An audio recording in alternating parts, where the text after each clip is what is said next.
All right, let's spark up our curiosity and dive into the electrifying world of electricity. We're going to crack open those AQA GCSE physics notes and make this topic way more exciting than it might sound at first. Ready to get charged up? Absolutely. I think it's fascinating how something we use constantly can seem so mysterious. Totally. So let's start right at the beginning. What exactly is electrical charge, and why should we care about it? Well, you see, everything around us is made up of atoms, and inside those atoms are even tinier particles called protons and electrons. Okay, so protons and electrons, got it. Now, protons have a positive charge and electrons a negative charge, and they're always kind of interacting like tiny little magnets. Opposites attract, similars repel. So like a microscopic dance party happening inside everything. Exactly. And the balance between these charges determines whether something is neutral or charged. If an atom has an equal number of protons and electrons, it's all balanced, no overall charge. But when that balance gets messed up, that's when things get interesting, right? Absolutely. That's when we start to see the effects of static electricity. Ever rub a balloon on your hair and watch it stand on end? Oh, yeah, and that little zap, is that the charge jumping? You got it. That zap is static discharge, a sudden flow of charge trying to balance things out. But to really harness the power of electricity, we need to move from static to a continuous flow of charge. So we're talking current now, right? Like a river of charges flowing through a circuit. Exactly. And we measure that flow, that current, in amperes or amps. Imagine a water pipe. The more water flowing through each second, the stronger the current.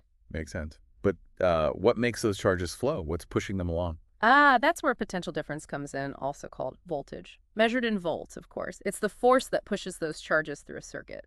Think of it like water pressure in a pipe. So more voltage means a stronger push and a stronger current, like a high-pressure hose compared to a slow drip. Perfect analogy. But there's another factor we need to consider, resistance. That's measured in ohms. Resistance. So is that like friction in our electrical river slowing down the flow? Exactly. Different materials have different resistances, which affects how easily current can flow. A narrow pipe offers more resistance than a wide one, right? Right. So even with a strong voltage, if there's high resistance, it's harder for the current to flow. Absolutely. And this relationship between voltage, current, and resistance is summed up by Ohm's law. Ooh, a scientific law. It is. But don't worry, it's a pretty straightforward one.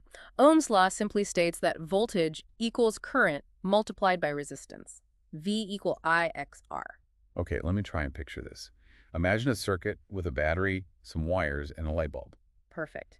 The battery provides the voltage, the wires act as the pathway with very low resistance, and the light bulb's resistance determines how much current flows through it. So if I increase the battery's voltage, more current flows and the bulb gets brighter. Exactly. But if you increase the resistance, say with a thinner wire, the current drops even if the voltage stays the same. So it's a balancing act between these three factors to make the circuit work just right. Precisely. And Ohm's law helps us understand and design all sorts of circuits, from your simple light bulb to the complex ones in our phones and computers.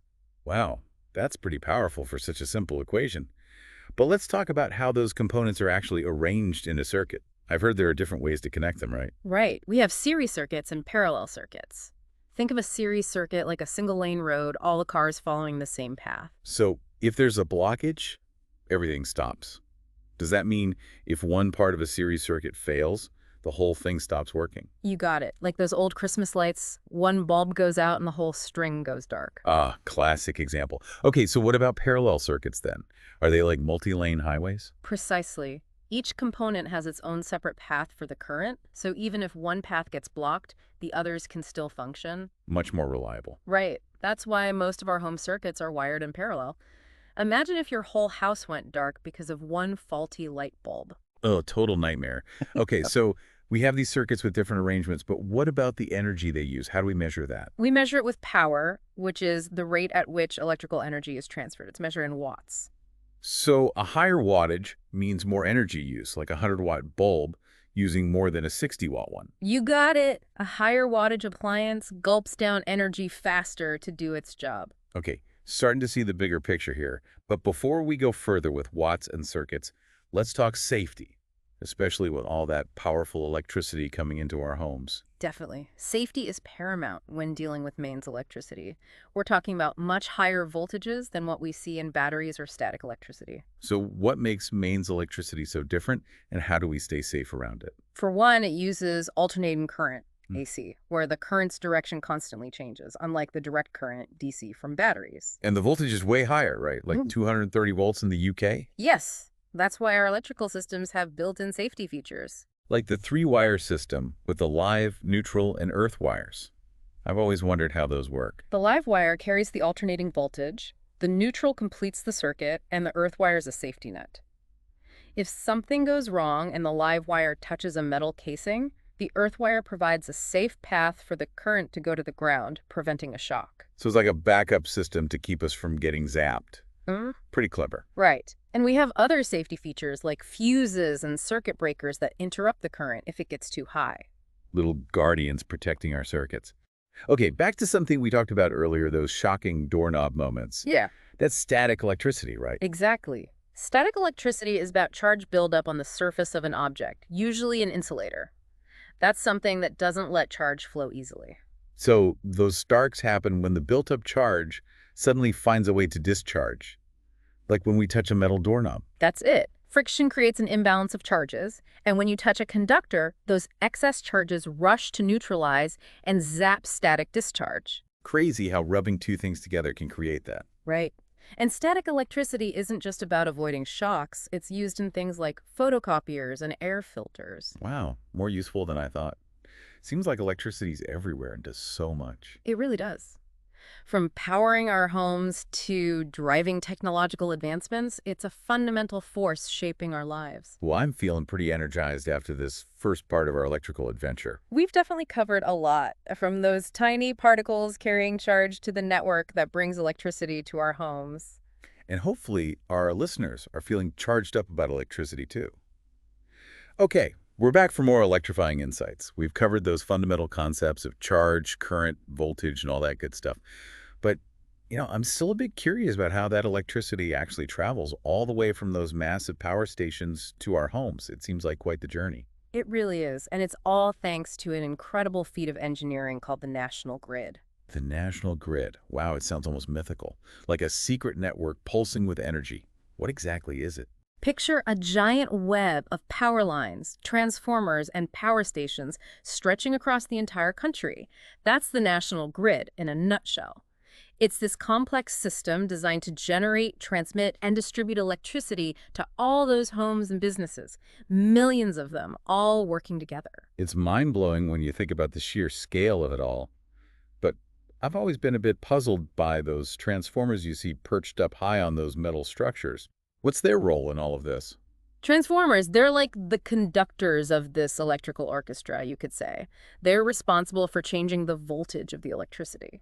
Wait a minute, why would we need to change the voltage? Wouldn't it be simpler to just keep it at a constant level throughout the entire system? You'd think so, wouldn't you? But here's the thing. Transmitting electricity over long distances at a low voltage leads to a lot of energy loss along the way. It's like, imagine trying to push a really heavy cart uphill. Takes a lot of effort, and you're bound to lose some energy on the way. Ah, I see. So we need to kind of boost the electrical pressure to make it travel more efficiently over those long distances. Exactly. That's where those step-up transformers come in. They increase the voltage at the power stations before sending the electricity off on its journey through those massive power lines. You know the ones? You see them crisscrossing the countryside. Makes sense. But thinking about high voltage, it sounds a bit, well, dangerous. Especially when it finally reaches our homes where we have all these appliances and gadgets plugged in. You're right to be cautious. That's precisely why we have step-down transformers. They're strategically placed closer to our neighborhoods, and they lower the voltage to a much safer level before it enters our homes. So it's like a carefully orchestrated dance, raising the voltage for efficient transmission, then lowering it for safe use in our everyday lives. Precisely. It's all about striking a balance. And it all comes back to that fundamental principle we discussed earlier, Ohm's law. V equals I times R, I remember. But how does that tie into this whole national grid and voltage transformation business? Well, remember that power, which is the rate at which electrical energy is transferred, is calculated by multiplying voltage and current. That's P equals V times I.